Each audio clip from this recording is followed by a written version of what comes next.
sakit ya kan? Pada saat gue, siapa sih di sini yang tidak pernah sakit hati? Gue yakin di antara kita, lo, gue, semuanya pejuang-pejuang cinta, sebelum menemukan yang namanya cinta sejati, kita pernah kecewa, kita pernah sakit hati, kita pernah yang namanya merasa berkorban tapi tidak dihargain, iya kan? Sehingga muncul yang namanya rasa sakit hati, kecewa, bahkan luka mendalam.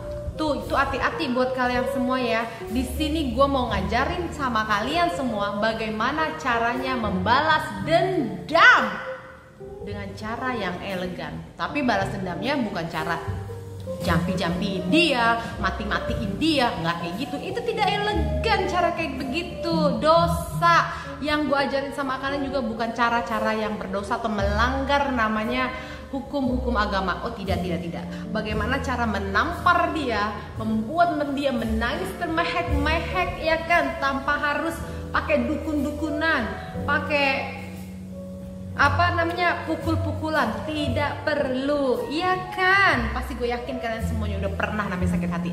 Tapi sebelum gue memulai ini semuanya, ada satu kata yang harus kalian ingat, yang membuat kita harus kuat, iya kan?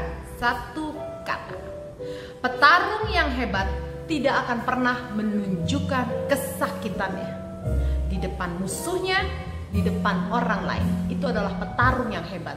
Dia tidak pernah menunjukkan, aduh sakit. Tidak.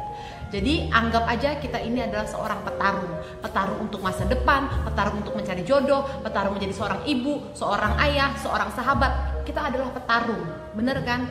Jadi petarung yang hebat tidak akan pernah menunjukkan kesakitannya, kelemahannya di depan musuhnya dan depan orang lain. Oke? Tapi bagaimana caranya supaya bisa itu kita jalankan? Sebelum gua mulai, jangan lupa subscribe, like, and comment. Dan selamat datang para subscribers yang baru. Sekarang udah tambah lagi ya kan. Jangan kaget, jangan pingsan, jangan ayam dengar gua ngomong. Emang begini suka meluap-luap, tapi jadinya kan nggak bikin kalian ngantuk, iya kan? Langsung aja. Gua udah tulis di sini cara gua membalas sakit hati gua, tapi bukan yang aneh-aneh. Kepada orang-orang yang telah mengecewakan gue, spesialisnya mantan, cielah, spesialisnya orang yang pernah menyakiti saya. Tuh kan, keren kan gue kan. Cara membalas dendam pada mantan. Satu, tulis baik-baik di memori kalian. Lakukan metamorfosis, perubahan. Karena itu gue lakukan pada saat dulu, pada saat gue cerai dari mantan suami gue. Oh my god, di situ gue baru tahu ternyata tuh gue jelek banget, ya kan? Ternyata gue tuh katrok banget, ternyata gue tuh apaan sih, cih. Karena gue sampai gue nganggap gitu, ya udahlah biasa aja, nggak usah aneh-aneh, nggak usah tampil cantik, udahlah biasa aja. Ternyata begitu jadi janda. Bayangin tau gak lo, gue langsung melakukan metamorfosis diri gue sendiri. Dengan caranya gimana? Satu, percantik diri gue sendiri. Gue mempercantik diri gue sendiri, iya kan? Lulur-luluran jadinya kan. Gue mulai, rambut gue dulu panjang terus. Gimana ya coba kalau rambut gue pendek kelihatannya seperti apa? Selama itu menyenangkan hati gue sendiri, tidak mengganggu orang, gue akan melakukan. Itu satu. Yang kedua, mungkin ya body gue kurang oke lah. Gue pengen namanya body gue kelihatan lebih membuat menyenangkan diri gue sendiri. Gue pengen agak-agak sedikit lebih berisi dan lebih seksi gitu. Gue pergi nge-gym. Gue waktu itu Jevanya masih 2 tahun gue gak nge-gym. Jadi ya tau gak lah yang gue lakuin apa? Gue jadinya nyetel lagu, itu lagu yang buat khusus aerobik ya kan. Gue setel di kamar gue sendiri. Gue melakukan olahraga gue sendiri dan gue diet sendiri. Gue bayangin, setiap hari gue menghabiskan 2 jam untuk membakar lemak gue sendiri. Karena gue punya motivasi yang kuat. Dalam hati kecil gue, motivasi gue adalah seorang yang worth it, yang patut untuk diperjuangkan. Gue bukan sampah. Gue akan melakukan metamorfosis diri gue sendiri. Dengan cara apa?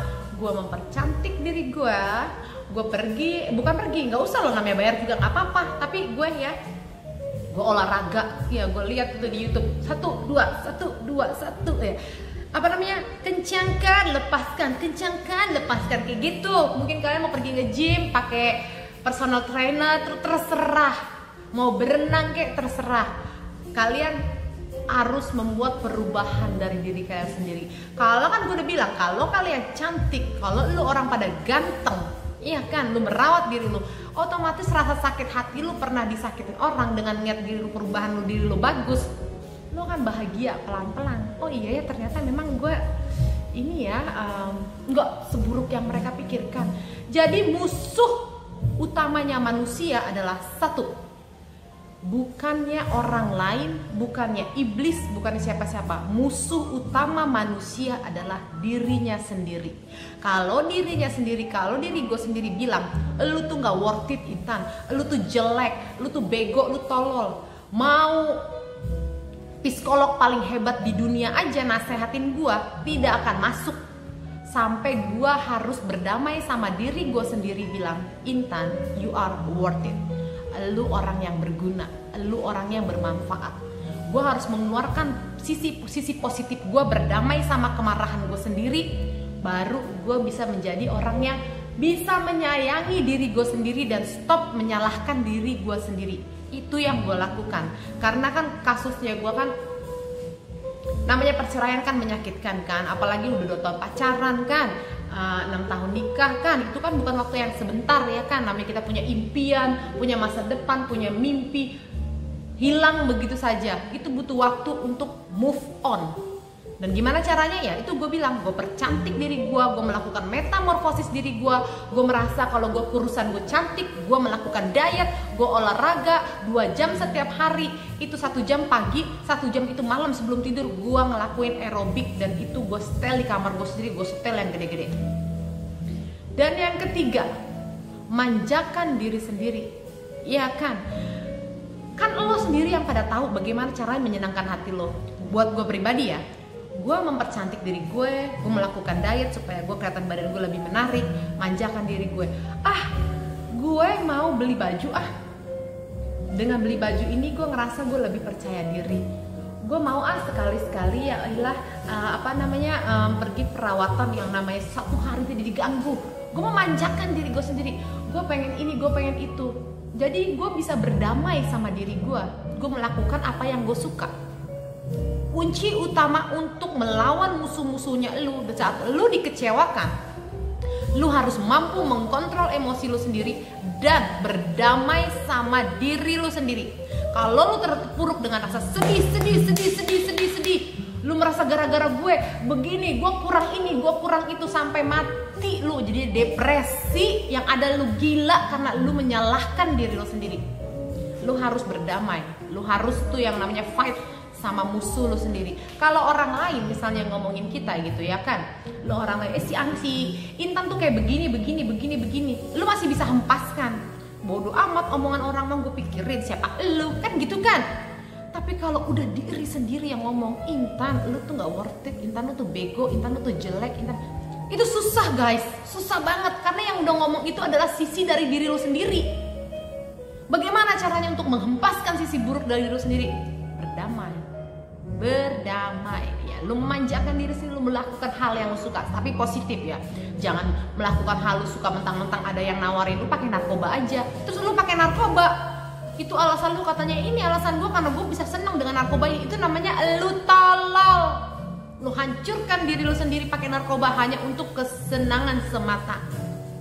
Oh ya, gue lupa ngasih tahu kalian, gue orang paling benci yang namanya narkoba. Paling benci gue sama narkoba. Don't even try it, bahaya. Oke? Itu poin pertama, cara membalas dendam pada mantan. Tuh, kalau lu udah cantik, lu udah oke, badan lu ngerasa lu udah proporsional, lu udah melakukan yang lu suka, lu perawatan, lu ini, lu itu, kan lu bahagia kan? Ya kan? Lu jadi percaya diri maju ke depan. Lu percaya diri menunjukkan, oke, this is the real me, this is the new me. Lu semakin confident walaupun ada luka di belakang lu tuh yang paling dalam, lu merasa luka hati lu sakit, pelan-pelan lu akan bangkit. Tunggu ya, belum saatnya, kasih gua waktu. Oh gua gitu, tunggu, akan gua percantik diri gue, akan gua buat diri gua worth it. Sampai nanti di mana waktunya lo akan menangis gitu. Kan itu kan nggak dosa kan? Ya kalau dia nangis kan urusan dia. Gue bukan nyakitin dia, bunuh dia, ngancurin dia, nggak gitu kan? Tuh, poin yang kedua. Cara membalas dendam pada mantan adalah, ini ya cara gue ya, cara gue yang gue lakuin, gue ingat-ingat lagi. Lupakan masa lalu dan move on. Tuh kan, lupain masa lalu, apalagi itu nggak penting, apalagi cuma nyakitin hati lu, ngapain lu inget-inget? Lu lagi santai-santai, gue disakitin, nangis lagi. Lu mau makan, tiba-tiba lu nggak mau, nggak bisa makan, nangis lagi. Lagi mandi gitu kan, lu lagi mandi sambil merendung keramas, nangis lagi. Kapan lu bisa move on-nya? Kalau lu membiarkan diri lu tetap bersedih, lu nggak bisa move on, yang ada yang rugi lu sendiri. Lu pikirnya gini aja deh cara move on ya. Cara move on yang paling gampang itu gini. Pada saat lu mau nangis, wajar sih nangis sekali, 2 kali, 3 kali itu wajar, 10 kali juga wajar, tapi jangan sampai 100 kali. Ya ampun, apa yang udah gue lakuin, gue rasa sakit banget. Lu boleh nangis kayak begitu, cuman lu pikir lagi, ini yang ke-11 kalinya, ngapain sih gue nangis? Ih, emangnya orang yang gue tangisin di sana mikirin gue? Emangnya orang yang di sana itu mau sedih sama gue, merasakan apa yang gue rasakan? Totonya dia lagi main bola, totonya dia lagi sama cewek lain, atau totonya dia lagi senang-senang sama keluarganya. Dan lu menghabiskan waktu lu untuk nggak bisa makan, nggak bisa tidur, nggak bisa keluar rumah. Itu namanya elunya tolol, lu jahat sama diri lu sendiri, ya kan? Jadi lu harus bisa yang namanya move on. Walaupun gue bilang sama kalian move on itu tidak gampang, tapi di saat kalian mau, itu akan bisa. Gue percaya sama lu, percaya sama gue, itu bisa kalian lakukan. Semua orang kok udah pernah yang namanya sakit hati, tapi janda-janda banyak yang pernah sakit hati sedih. Jandanya kasusnya ngeri lagi, suaminya misalnya buntingin perawan orang, suaminya misalnya pokoknya jahat, sadis-sadis, tentunya dia masih bisa nikah lagi sama orang lain, artinya dia move on. Banyak orang yang move on juga kok bisa dalam masalahnya yang paling seberat apapun. Hanya orang-orang tolol yang gak bisa move on sampai membunuh diri sendiri. Aduh, tolol banget sih, udah masuk neraka paling jahanam lu nanti di akhirat, terus cuman gara-gara masalah begitu doang, kan gak worth it ya kan? Itu namanya goblok. Jangan lo ngelakuin kayak gitu atau pikir untuk bunuh diri, jangan sampai, ya kan? Terus tunjukkan, ya kan udah lupakan masa lalu, udah move on. Tunjukkan kebahagiaan lu pada semua orang, terlebih orang-orang yang mengenal dengan mantannya lu nih, ya kan? Nunjukinnya di mana? Mungkin lu masih berteman sama sama temennya mantan lu di Facebook. Mungkin lu masih berteman sama temennya mantan lu tuh di Instagram atau TikTok, ya kan? Atau lu masih berteman sama saudaranya si mantan lu. Tunjukin kebahagiaannya lu, gitu. Lo tau gak apa yang gue lakuin? Pada saat gue divorce, ya, nyokap gue bilang gini sama gue mungkin udah pernah cerita ya, kerjalah kamu, boru itu artinya anak perempuan sayangan. Berapapun gajinya tidak apa-apa anakku, asalkan kau tidak ada di rumah. Karena kalau kau di rumah, boru, kata nyokap gue, nanti kau stres. Mama gak mau punya anak stres, nanti siapa nanti yang jagain saya? Nyokap gue ngomong kayak gitu. Akhirnya gue coba untuk, lu bayangin, gue gak pernah kerja. Begitu gue kuliah, gue nikah, 6 tahun gue nikah, tiba-tiba gue divorce, ya kan? Gue bingung sama dunia luar. Kan gue kaget, gue gak pernah kerja, gue gak pernah menghasilkan uang seperak haram pun, gue gak pernah. Dan nyokap gue nyuruh gue angkat kaki dari rumah, tapi tidur di rumah, maksudnya coba lu buka biar lu tuh punya punya teman-teman baru, kata nyokap gue.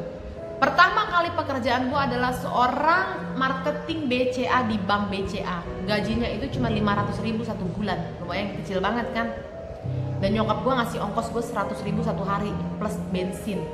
supaya bukan gaji yang nyokap gue minta, supaya anak gue keluar dan punya teman-teman baru supaya nggak stres. Pada saat gue udah kerja, gue udah bisa menghasilkan duit gue sendiri yang gue pindah perusahaan. Lo tahu apa yang gue lakuin kan? Gue pergi ke Singapura pakai duit gue sendiri karena nyokap gue pernah bilang sama gue pernah coba kasih duit ke nyokap gue bilang, pergunakan uangmu untuk mempercantik dirimu, karena sebagai ibu juga sakit hati anaknya misal disakitin orang. Nyokap gue bilang, modalin diri lu untuk mempercantik diri lu biar mereka tahu siapa anak saya. Dalam tuh nyokap gue ngomong kayak gitu. Semakin gue semangat, seperak, sebutir nasi pun nyokap gue gak mau nerima duit dari gue, asal lo tahu. Karena nyokap gue tipe kalau independen juga. Akhirnya gue ngapain? Gue ke Singapura sama teman-teman sekongnya gue. Karena gue lebih suka bersahabat sama agak-agak yang sekong ya kalau gue mau pergi jauh-jauh. Karena kan kalau sekong itu, maaf ya, gay, dia tidak akan memperkosa kita, ngeliat tete kita nafsu, ngeliat paha gue gitu nafsu. Enggak, itu sahabat gue dari SMA. Gue rasa nyaman pergi sama dia. Gue ke Singapura, gue foto, gue kesini, gue belanja di Plaza Indonesia kan, gue ini, gue itu, gue beli sepatu gue tadinya mungkin ada 7 jadi 20 sepatu gue ya kan, dari merah, pink, biru, hitam, semuanya gue beli untuk menyenangkan hati gue. Namanya kita baru pertama gajian kan, setahun itu nyokap gue bilang, waktu selama gue setahun kerja itu, dia bilang, lakukan apa yang lo suka asal lo bisa berdamai dengan diri lo sendiri. Jadinya gue tuh, oh iya ya, baju blazer kerja gue tuh biru, sepatunya biru. Oh ini sepatunya ini, warnanya ini. Jadi gitu, gue menyenangkan diri gue sendiri dengan menambah koleksinya gue. Jadi kalau gue mau berangkat kerja, gue udah matching dengan ini gitu kan. Jadinya gue ngerasa gue cantik. Dengan gue merasa cantik, gue merasa percaya diri. Ketemu klien gue merasa percaya diri. Tuh, gue posting tuh kan sama di media sosial gue kan, di Singapura, terus gue meeting sama klien gue ya kan, apalagi kerjaan gue kan maintain orang-orang kaya itu kan, jadinya kerjaan gue kenyang guys ya kan. Misalnya Pak Joko, Intan saya mau ketemu sama kamu, saya ada yang mau saya bicarakan, misalnya kayak begitu kan. Di mana Pak? Jam saya cuma ada sekitar 40 menit untuk makan siang doang Intan. Oh ya udah, kita ketemu di Plaza Indonesia karena deket sama Ben Hill. Gue bilang ketemu makan kan, gue makannya yang banyak yang mahal-mahal kan. Nah gitu, licik gue juga tuh ketemu.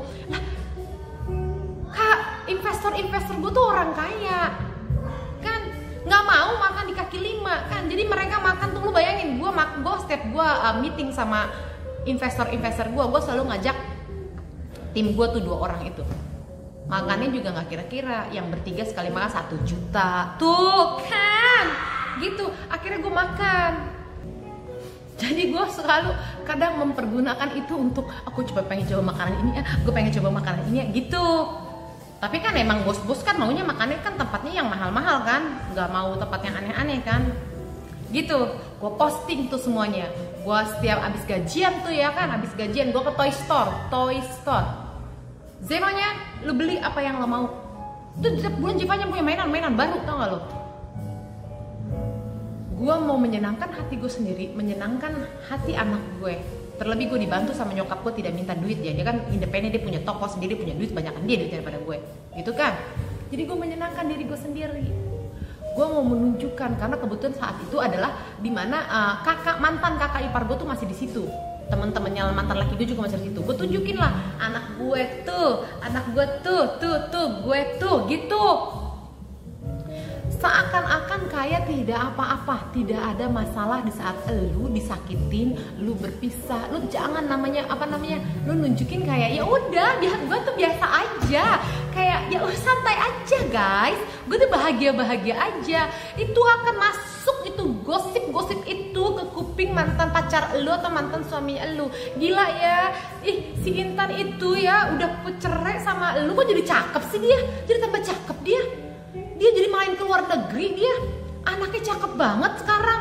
Sekarang tongkrongannya juga bukan tongkrongan di warteg kasarnya gitu kan, nongkrongnya kan di Balai Sarbini, Sabrik Sarbini ya kan, Plaza Indonesia, di sini. Memang karena kan gue kerjaan gue begitu, maintain. Malah bos gue kan lebih gila lagi.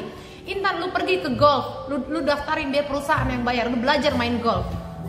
Jadi lu bisa main golf gue bisa main golf gitu kan sama investor gue kan, sambil ngomongin supaya dia top up gitu kan. gitu. Jadi gue tunjukin kebahagiaan gue, jadi gue nggak pernah nunjukin sedih. Gue nunjukinnya ya bahagia aja. Gue sih ya udah, gue santai aja. Tanpamu aku ya kan, tanpamu aku baik-baik saja. Kau pikir kaulah segalanya. Tuh gitu. Guys, lakukan itu. Mantan lu akan berarti gue waktu itu sama dia dia bisa kayak begini, berarti dulu sama gue dia nggak kayak begini, berarti ada yang salah sama gue sampai pasangan gue itu kok ternyata begini gitu mikirnya. Kayak lu deh, mantan lu misalnya putus sama lu, totonya jauh lebih ganteng, lebih bersih, lebih cakep, lebih stylish, lebih fashion, terus dia kerjaannya lebih oke. Lu kalau ngegigit jari kan lu, ih sialan lu, giliran lu cakep aja lu putus sama gua, giliran lu jelek dulu ya kan, lu sama gua kampret kan, jadi begitu kan. Tuh lu bayangin. Dan yang poin yang ketiga, ini jangan sampai lu laki ini berbahaya. Jangan curhat di media sosial, apalagi ada teman-temannya dia, ada saudara dia, ada familynya dia. Itu jangan sampai lu lakuin, itu menunjukkan kelemahan lu. Sesakit apapun lu, sesedih apapun yang lu rasakan, lu curhat aja sama sahabat lu, sama orang tua lu, keluarga lu, orang yang lu percaya. Jangan di media sosial. Hari ini gue gak bisa makan, gue gak bisa minum, gue rasanya pengen bunuh diri, kecewa itu sangat dalam, diketawain lo. Idih, cinta banget dia sama gue kan. Itu loh si Intan, katanya dia mau mati masuk rumah sakit gara-gara cerai sama lo. Intan tuh katanya dia udah sampai masuk ke pelacuran tuh gara-gara lo tuh putus sama lo. Seneng lah mantan yang udah ngebabain kita gitu kan, bahagia tuh kan, tanpa gue lu malah hancur. Masih mending gue mau sama lu. Jadi kan dia berpikir begitu. Jangan coba-coba buat peluang seperti itu menjatuhkan kita sebagai perempuan dan harga diri kita sebagai perempuan. Asik. Gue mulai marah nih ya kan. Tuh, jangan pernah curhat di media sosial, oke? Jangan pernah lakukan itu. Lu boleh punya media sosial, berteman sama namanya masa lalu lu ya, teman-temannya dia, saudaranya dia, tapi hanya posting yang kesenangan. Perempuan wajar lah posting kan, lagi makan jebret foto sama teman. Gue juga sering gitu kan, pulang nganter gue ngopi Starbucks jebret, lagi ngobrol-ngobrol ketawa-ketawa. Ya boleh sih dibilang show off, ya boleh. Tapi show offnya gue kan bukannya gue merugikan orang. Media sosial punya gue, hak gue dong, gue mau upload mau apa, suka-suka gue dong. Kalau nggak suka ya sudah, delete saja kan, gitu kan undang-undang dalam media sosial ini ya kan. Lo nggak suka ya sudah, jangan dilihat. Kalau lo suka ya sudah, lo like. Gitu. Banyak juga kadang-kadang di media sosial orang-orang aneh-aneh.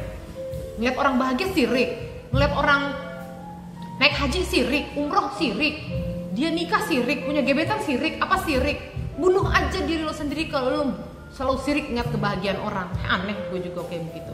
Tuh ya, itu poin ketiga. Jangan curhat di media sosial. Pertama, lakukan perubahan metamorfosisnya lu. Lupakan masa lalu lu, move on. Tunjukin kebahagiaan lu lewat media sosialnya lu ya kan, hanya bahagia-bahagia aja. Yang ketiga, jangan curhat di media sosial. Boro-boro itu bahaya. Mau di IG story, di IG Facebook atau IG WhatsApp, jangan pernah. Tunjukin aja kalau lu bahagia selalu. Tuh kan, kalau nggak mantan lu itu kan bertanya-tanya, apaan sih ini, kenapa sih ini orang kok santai banget ya. Lu juga kan penasaran kan kalau misalnya lu putus sama seorang, dia sedih nggak ya mikirin gue. Tapi kalau lu misalnya habis putus sama lu lihat tuh kayak kasusnya Jessica Iskandar kan, putus sama pacarnya kan, pacarnya kayaknya masih melakukan nge-gym, terus foto-foto, masih piknik, jalan-jalan. Kayaknya dia menunjukkan dia baik-baik aja gitu. Kan ngeselin kan? Kampret lu. Segitunya gampang banget lu ngelupain gue kan. Jadi ada pemikiran seperti itu kan. Normalnya manusia begitulah, ya kan? Oke, sekarang poin yang keempat.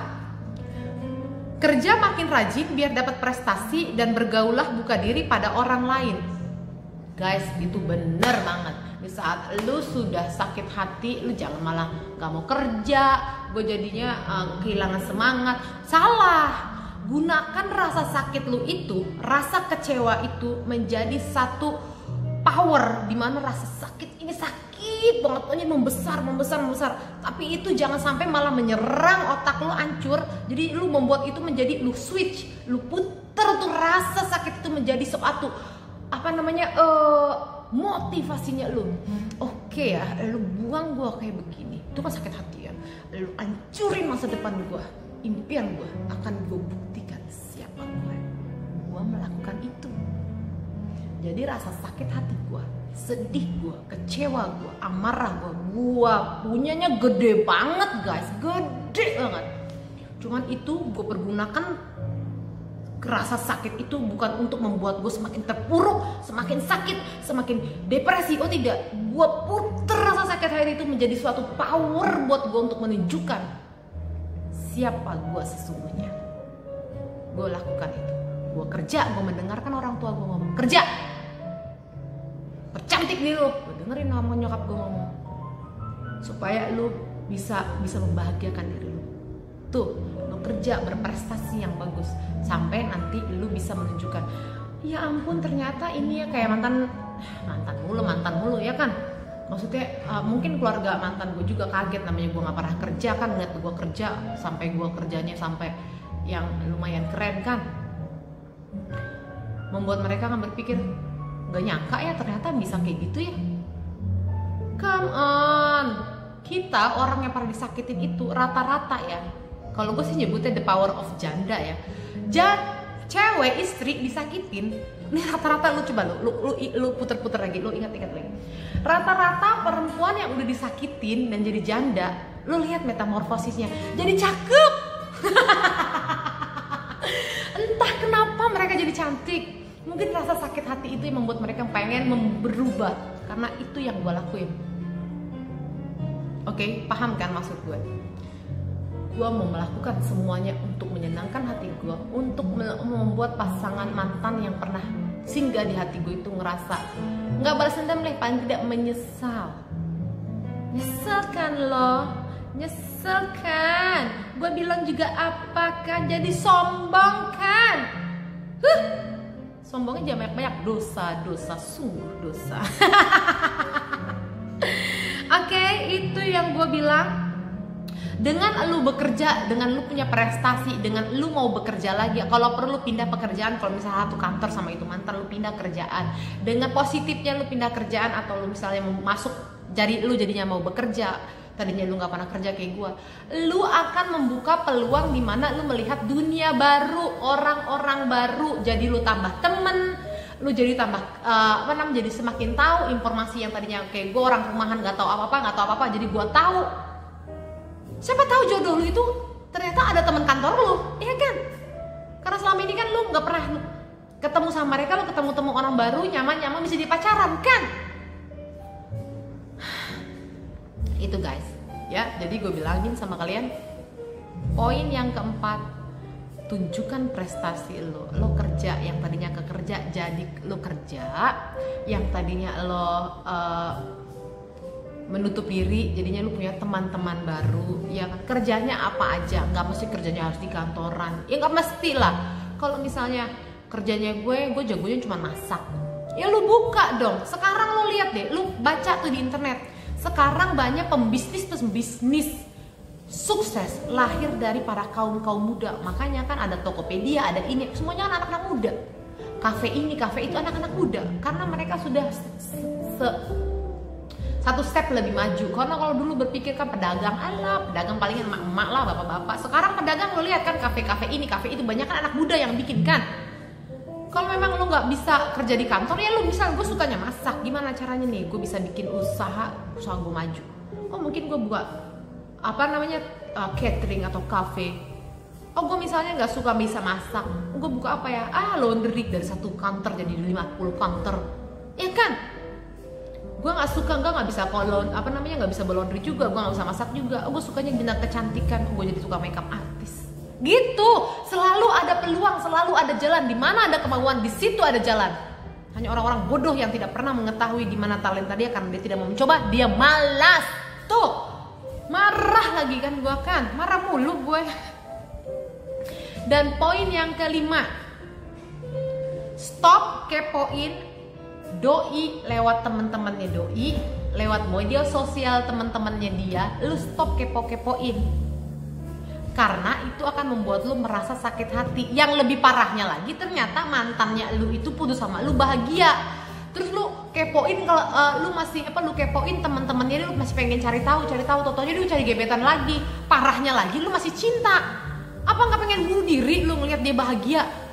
Ya kan, rasanya kan kayak iris isi hati tuh rasanya gemes, marah, pengen rasanya matiin dia kan. Gitu, lu stop kepoin tuh stalkingnya mereka, mantan lu atau teman-temannya selama itu masih menyangkutnya dia. Kecuali kalau misalnya lu udah move on, lu udah nggak ada rasa cinta lagi, mau dia kawin lagi kek, mau dia pacaran, itu nggak ada rasa lagi, perasaan lu akan biasa-biasa aja. Tapi kalau untuk baru luka-luka kayak gitu, jangan lu coba-coba, akan menambah sakit hati lu akan susah untuk move on. Tuh gue bilangin sama kalian, lu udah susah move on, itu akan menyiksa lu akan mulai depresi. Setelah lu depresi, ya kan lu sakit, mati, nah jadinya lu mati kan. Mau lu mati? Gue sih belum mau, masih banyak tugas-tugas gue di dunia ini, ya kan, ngurusin anakku sampai gede. Yang poin kelima, stop kepoin dia lewat media sosial, karena akan buat lo makin sakit hati, apalagi kalau lo masih cinta. Ini sih yang gue baca, ini adalah yang gue rasakan ya, yang gue ceritakan sama kalian. Kan gue udah bilang gue bukan psikolog, ya kan. Jadi apa yang gue rasakan gue coba untuk share sama kalian. Dan yang keenam, gue bilangin sama kalian ya, tolak segala informasi tentang dia. Misalnya nih, temen gue misalnya Dewi, Intan, lo tau nggak si ini kan sekarang begini. Enggak, lu tinggal gini, udah nggak usah, gue nggak mau denger. Semakin gue denger dia misalnya dia bahagia, gue jadinya sakit hati. Denger dia tiba-tiba katanya sakit atau kecelakaan, kan gue jadi seneng. Kan jadi berdosa gue di atas penderitaan orang lain, orang lagi kakinya patah, dalam hati mampus lu, kan jadi dosa kan. Mendingan gue nggak mau denger, bodo amat tentang dia, gue nggak mau denger, dan gak usah tell, I don't need to know about that, don't tell me, no, it's not my business anymore. Lu bisa bilang gitu untuk membuat lu cepet-cepet namanya move on. Karena untuk move on itu lu butuh dimana untuk jauh-jauh dulu dari orang yang nyakitin lu. Karena lu lagi namanya berusaha untuk mengobati sakit hatinya lu berusaha untuk berbaikan sama sisi diri lu tuh yang suka nyerang lu tuh nggak worth it, lu bego, lu jelek, lu lagi fight nih ngelawan diri lo sendiri, musuh dalam hati lo sendiri, ya kan? Lu berusaha untuk lagi move on. Jangan dengar ada kepoan kayak begitu. Gak mau dengar, nggak. Kita ganti change aja, ganti topik aja, gitu. Semakin lu tidak mau tahu dengan tidak mendengar gosip-gosip tentang dia, itu semakin cepat buat lo untuk melupakan dia. Oke? Poin nomor 6. Tuh. Sekarang poin yang nomor 7. Cari pengganti selanjutnya, lebih hati-hati, terus harus lebih baik dari dia dan lebih bagus dalam segi apapun, kerjaannya, misalnya secara tampangnya, lebih dari dia. Tuh. Jadi kalau misalnya lu udah putus cinta, lu udah masuk ke dalam dunia kerja, lu udah cantik, lu udah bisa berbaikan sama diri lu sendiri, lu kan berhati-hati mencari pasangan yang baru, betul nggak? Hati-hatinya juga jangan terlalu milih-milih, jodoh lu jadi nggak datang-datang. Karena lu punya, setelah lu sakit hati kan, gua maunya laki-laki sepertinya suaminya Nia Ramadhani yang tajir melintir. Ya karena kan nggak sejut dalam di Indonesia ini, nggak semuanya perempuan seberuntung Nia Ramadhani kan. Mau tidak kaya pun kalau dia baik tidak apa-apa. Kalau dia pekerja keras ya, jangan baik doang, tapi kalau dia malas-malasan mendingan buang aja dia jauh-jauh kan. Tapi kalau dia baik, pekerja keras, dari miskin kaya, guys, kaya. Para orang-orang kaya itu, pembisnis itu semuanya kan berawal dari orang bukan siapa-siapa. Gue buka tuh sejarahnya Disneyland, sejarahnya Apple, handphone Apple, semuanya dibuka dari bisnis kecil, bukan dari orang siapa-siapa. Bisa mereka menjadi besar gitu loh. Ya kalaupun dia misalnya lu jadi penggantinya tapi dia udah baik, pekerja keras, jadi nyonya lu nanti lo. Gue bilangin aja sama lu pikir gue sama si Jerry langsung tajir melintir gitu ya? Enggak lah. prosesnya lah. 7 tahun itu gue ada prosesnya, dimana gue membangkitkan suami gue, jatuh gue angkat lagi, gue dorong lagi, jadi temen lagi gitu. Nggak langsung dia tajir kayak gitu. Makanya punya yang namanya, lu pada saat lu mencari, lu mau cari yang mapan juga boleh, ya itu bonus ya, lu dapet mapan baik gitu, kerja keras itu bonus. Kalau misalnya dia belum mapan tapi dia baik, dia pekerja keras, jangan mundur, maju. Karena gue tahu masa depan kalian akan aman. Selama itu cowok masih mau berjuang, punya semangat yang tinggi, masa depan kalian aman. Yang bahaya itu yang laki-laki malas, ya kan? Terus laki-lakinya ngerasa cepet puas. Laki-laki yang merasa cepet puas, dia tidak akan pernah maju. Gue bilangin. Tapi laki-laki yang tidak pernah puas dalam maksud gue adalah, gue bisa menciptakan uang misalnya 10 juta 1 bulan. Gue harus mencoba nih, mencari kesempatan di mana, coba gue cari lagi. Oh, dengan posisi ini di sini, tapi apa bebannya lebih sedikit lebih banyak. Berani nggak gue mencoba nih? Tapi gajinya 20 juta, berani nggak gue? Berani nggak? Kalau dia punya jiwa pekerja keras, dia akan tidak takut sama tantangan. Pesan gue. Karena itu yang suami gue lakukan. Terus ya, katanya cari pengganti selanjutnya lebih hati-hati. Kalau bisa yang lebih cakep tuh ya bonus juga ya kan. Kalau misalnya lo dapetnya yang nggak terlalu cakep tapi udah baik, pekerja keras, ya nggak apa-apa. Kadang-kadang tampang kalau dia cakep tapi ternyata dia bajingan, males, maunya istri yang kerja. Ngapain lu ngasih makan capek-capek di sekolah orang tua lu, cuman mau ngasih empanin dia doang. Cuman nggak mau. Gua paling benci namanya laki-laki tidak bisa mencari duit. Benci banget gue. Gak mau gue. Gue pernah ilfil lu waktu gue pacaran dulu ya sama cowok. Waktu zaman gue kuliah ya. Cowok ini cakep banget, lucu banget cowoknya. Ternyata pas gue lagi dia jemput gue, kita udah jalan makan gitu kan. Terus ini baru pacaran awal-awal ya. Terus kita mau beli bensin dia habis, dan dia bilang gini sama gue, kamu punya duit nggak?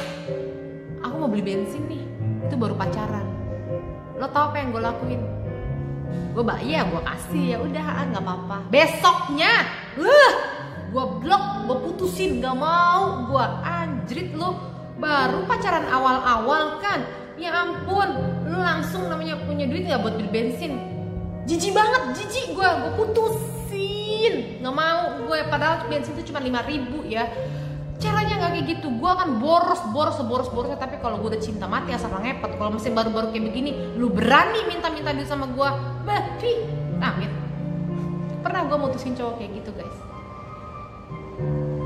Ya, jadi kalian cari cowok yang jauh lebih baik, dari segi apapun, dari segi kesetiaan, hati, kesabaran, kedewasaan, kemapanan. Cari yang lebih baik. Jangan cari yang asal-asalan gara-gara cuma mau balas dendam doang. Oh dia kece tuh nggak apa-apa, yang penting dia ganteng. Gue jadinya nggak malu ngajak jalan, tapi ganteng tapi lu yang ngasih makan. Itu namanya lu tolol banget. Hidup ini udah berat, hidup ini udah keras, hidup ini udah mahal. Satu kopi Starbucks aja yang gede terakhir gue beli itu 2 tahun yang lalu ya, itu segini aja udah 70.000 ya kan. Segini ya 70.000. Disuruh untuk beliin dia 140.000. Mendingan 70.000-nya yang itu gue beliin buat anak gue jajan di Alfa. 70.000 tuh udah dapat beng top semuanya. Haram gue beliin dia. Enak aja. Gue selalu berpikir begitu. Kalau masa baru-baru ya, apalagi PDKT pacaran, no. Tidak mau gue. Jangan jadi ya cuman gara-gara lu mau balas dendam semua orang, lu gebetin cuma nunjukin nih gue juga dapat penggantinya. Hati-hati. Kalau gue bilang lu baru putus cinta, nggak usah pacaran dulu deh. Lu baru putus cinta, lu baru disakitin, lu trauma, jangan pacaran dulu. Karena lu hati luka lu itu belum sembuh. Dampaknya itu malah lu jadi terburu-buru, jadinya lu asal-asalan. Akhirnya lu nyesel lagi, sakit hati lagi, patah hati lagi. Karena kan gue bilang laki-laki tuh ya ngambil kesempatan untuk mendapatkan perempuan tuh gampang banget. Di saat perempuan rapuh tuh langsung dia datang, masukkan gitu lagi rapuh. Siapa sih orang yang lagi rapuh? Misalnya gue lagi rapuh gitu kan, tiba-tiba ada yang ngangkat gue, bangun. Nggak apa-apa, lu nggak apa-apa. Kan gimana gue nggak kelepek kan? Jadi cara satu-satunya lu tenangin diri lu dulu. Lu kasih waktu buat diri lu sendiri. Kalau lu udah merasa siap, baru gitu. Dan sekarang gue mau kasih tahu poin yang ke-8 yang gue lakukan pada saat gue sakit hati, gue kecewa. Cara gue membalasnya bagaimana, ya kan? Poin yang ke-8, jangan hapus, kalau bisa ya, nggak usah lu hapus pertemanan lu sama teman-temannya dia, atau bahkan sama dia, atau bahkan sama saudara-saudara. Ya, jangan lu hapus pertemanannya. No. Kata pepatah mengatakan, cara balas dendam yang baik adalah izinkan musuh kalian melihat kebahagiaan kalian. Dengan cara mereka melihat kebahagiaan kita, ya kan? Apa nggak pengen bunuh diri mereka kan? Jadinya lu nggak usah hapus pertemanan. Lagian terlalu kekanak-kanakan, ya kan? Lu hapus, lu delkon, nggak usah. Lu santai aja. Itu peluang paling bagus tuh untuk balas dendam, ya kan? Lu udah bisa pamer, ya kan? Oh, gue lagi jalan sama ini, gue lagi di sini, gue lagi di sana, ya kan? Pamer untuk nunjukin ternyata tanpamu langit masih biru gitu, tuh kan? Kalau masih berteman ya berteman saja, tidak apa-apa. Ada pasti itu kan masuk ke kuping-kuping mereka, tuh kan? Si Intan begini, si Intan begitu, si Intan begini, si Intan begitu, apa nggak ngebakar dia kan? Rasain lo gitu. Ya kan?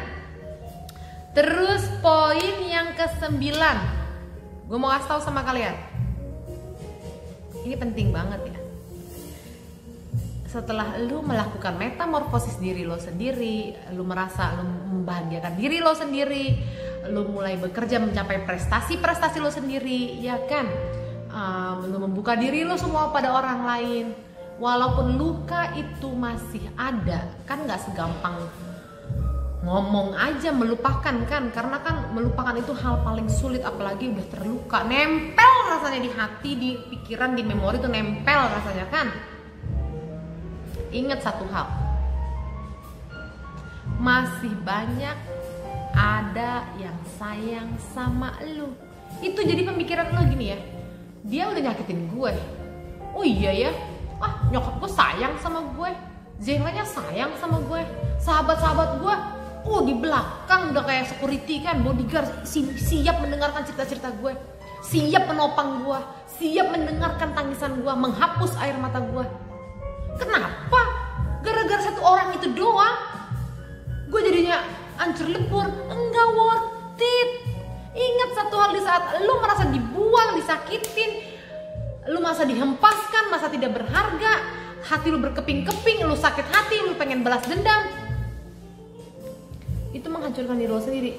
Lu tinggal bilang sama diri lo juga, gue worth it, gue ini berguna, gue ini disayang, gue ini dibutuhkan. Oke, lu ngomong gitu sama diri lu sendiri. Jadinya dengan lu membuka diri lu, pikiran lu tuh lu merasa diri lu disayang, tidak ada lagi pikiran-pikiran yang masuk ke pikiran lu, bunuh diri aja lah gue, mati aja lah gue, beginilah gue. Enggak, karena lu ada dapat support dari orang-orang di sekitar lu tuh yang sayang sama lu. Oke, itu poin-poin dimana lu cara membalas dendam sama pasangan. Membalas dendam seperti ini gue rasa itu tidak dosa ya, karena kan kita tidak melukai, kita hanya menunjukkan kebahagiaan kita. Gue tidak menyarankan kalian membalas dendam dengan cara kedukun, ngancurin dia, terus lu segala-gala hal-hal negatif yang lu lakuin itu untuk membuat dia semakin menderita. Itu bukan cara balas dendam yang elegan. Dosa juga, ya kan? Gue mau cerita sih sebenarnya, tapi gak usah lah. Pokoknya intinya gini, pada saat gue pisah sama mantan suami gue melakukan metamorfosis diri gue. Mantan suami gue pernah bilang sama gue, apakah kamu lupa kenangan-kenangan kita yang lalu? Tuh kan, dia ngomong kayak gitu guys. Terus gue bilang, terlambat sudah kau datang padaku. Asik. Dia ngomong kayak gitu sama gue. Sumpah demi Tuhan, apapun Tuhan Yesus, dia ngomong gitu sama gue. Sampai waktu itu gue bilang sama dia, lu cari istri deh sana. Karena pada saat itu gue udah nikah, akhirnya gue udah nikah, gue udah punya anak, itu si Maximilian. Dia telepon gue lewat line loh. Coba seandainya kalau kita nggak cerai ya, mungkin anak kedua kamu itu udah jadi anak kita yang kedua. Kita juga punya anak kedua kali ya. Sampai gue bilang, lu kawin sana, jangan ganggu gue ini udah punya suami. Terus dia bilang apa? Saya tidak akan nikah sama perempuan manapun kalau dia tidak mirip sama kamu, entah secara karakter dan lucunya kamu. Siapapun perempuan yang mau dekat sama gue, kata dia ngomongnya saya, siapapun perempuan yang mau dekat sama saya, silahkan ambil hati saya di laut. Dia kan yang mau sama saya, ambil itu di laut. Dan gue tidak akan menikah sebelum lu gue lihat bahagia dan anak gue bahagia. Demi Tuhan gue Yesus, dia ngomong kayak gitu. Jadi kan gue nangis kan, sedih kan, ya ampun. Gue sih nggak benci ya guys sama mantan suami gue. Tidak benci, bagaimanapun juga gue punya rasa sayang. Sampai detik ini gue sayang kok sama dia. Gue nggak bisa melupakan kebaikan dia juga. Kalaupun gue bercerai adalah rasa dimana sakit hati itu wajar, tapi berjalannya dengan waktu tidak ada kebencian. Gue menghargai dia, gue sayang sama dia, gue pernah namanya membagi cinta, bahagia, ketertawa, senang-senang bareng dia. Dan dia mantan suami gue tipe kalau orang juga yang baik ya. Jangan lu jelek-jelekin mantan suami gue, kagak ada. Dia bukan peminum, bukan pejudi, bukan pemain perempuan. Mantan suami gue tuh luar biasa baik. Ya mungkin jodoh gue aja selesai sampai sini. Oke? Tuh, jadinya kan poin yang gue bilang apa? Di saat lu sudah mengeluarkan rasa sakit hatinya lu, toh si mantan dia jadi menyesalkan, ngajak balikan kan? Tapi terlambat dia ngajak balikan di saat sudah ada cincin tunangan ya kan? Cincin dimana si Jerry mengatakan do you marry with me? Tuh kan terlambat sudah kau datang padaku. Asik. Nggak mungkin kan cincin ini gue langsung gue buang ke si Jerry kan, gue balik lagi sama dia. Kasian dia yang udah setahun ngejar-ngejar gue. Setahun dia ngejar-ngejar gue, yang ini setahun songong sama gue. Ya kan? Begitu yang ini udah mau sama gue, ngelamar gue, yang ini katanya ngajak balikan sama gue. Salah gak gue menolak dia? Yang ini udah berusaha mati-matian deketin gue. Ya wajar gue rasa apa yang gue lakukan. Songong ya gue. Tapi itulah kisah nyatanya ya.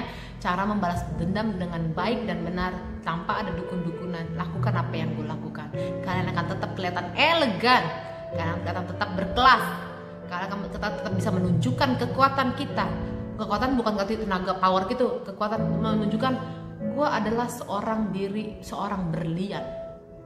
Sekalipun gue dijatuhkan ke lubang got yang paling hitam, berlian adalah berlian. Dia akan tetap mengkilau. Apalagi udah diambil kan, dielap berliannya kan, celing kan, berkilau kan. Jadilah seperti itu. Jadi nggak usah lu bahas dendam-dendam, ikut dukun, nggak usah. Norak, kampungan. Lagi lu bersatu sama setan kalau main dukun-dukunan. Oke guys, segitu aja pesan dari gue. Cara membalas dendam pada mantan orang yang pernah nyakitin kita. Caranya itu udah gue kasih tahu. Tapi kalau bisa ya nggak usah dendam-dendam sakit hati. Tapi namanya manusia kan butuh proses dimana dia bisa memaafkan. Waktu itu gue mungkin sakit hati, namanya gue punya impian gue, segala mimpinya gue, cita-cita gue bersama dia tiba-tiba hancur lebur begitu aja dalam jangka 1 hari. Sebagai manusia gue ada rasa kecewa, sakit hati, dan amarah gue tuh ada. Gue butuh waktu untuk melupakan itu. Dan ada rasa sakit hati juga. Tapi ya itu yang gue lakuin yang ini. Tapi sekarang dengan berjalannya dengan waktu, rasa sakit hati itu hilang lah. Nggak ada sakit hati lagi, sakit hati sedikit pun tidak ada rasa sakit hati. Enggak, dia udah punya anak 2, enggak marah gue. Malah gue berharap istrinya yang sekarang bisa menjaga, merawat dia dengan baik dan benar. Gue udah pernah bilang sama mantan istrinya, baik-baik jaga mantan suami gue. Gue bilang gitu kok, karena yang tahu karakter dia adalah gue. Lu kan waktu itu gue baru ngomong, karena dia baru setahun nikah kan, dia kan nggak tahu karakter mantan suami gue. gue udah 8 tahun kenal sama dia. Jadi jangan lu melakukan hal yang kayak begini karena ini orangnya begini gitu. Enggak, mantan suami gue baik, kita bercerai memang karena memang kontraknya sudah selesai. Ya kalau gue aja sakit hati seperti ini ya wajar, tapi gue tidak menghancurkan dia, nggak matiin dia, bunuh dia kan, enggak kan. Terus dengan gue lakuin kayak gini, menyesal dia jadinya pisah sama gue kan. Tuh buat kalian untuk membuat si mantan-mantan pada nyesel, nangis kelepek-kelepekan, lakukan ini dengan cara yang elegan. Oke, gitu aja ya guys informasi dari gue. Sampai ketemu lagi di video gue yang selanjutnya. Kalau kalian suka, boleh komen, boleh like, atau subscribe, atau sharing ke teman-teman kalian. Gue sangat menghargai itu. Sehat semua buat kita semuanya. Dan gue doain buat kalian para pejuang-pejuang cinta, mau cari bule, mau cari apapun, semoga kalian dikirim para cinta-cinta yang sejati, yang baik, yang sayang, yang mengerti kalian, menerima kalian apa adanya. Oke, kalau ada kekurangan gue, kesalahan gue minta maaf. Gak ada niat gue sama sekali untuk menyakiti, menyinggung hati kalian. Gue bukan psikolog, gue cuma share. Ini kan channel untuk sekedar share-share aja ya kan. Semoga bisa dinikmati. Kalau nggak nikmati, udah langsung aja lu ganti channel, ya kan. Salam sejahtera buat kalian semua. Sampai jumpa. Selamat malam buat kalian semuanya. Gue di sini selamat pagi. Tidur yang indah, mimpi yang indah. Tuhan memberkati kalian semua. Bye bye.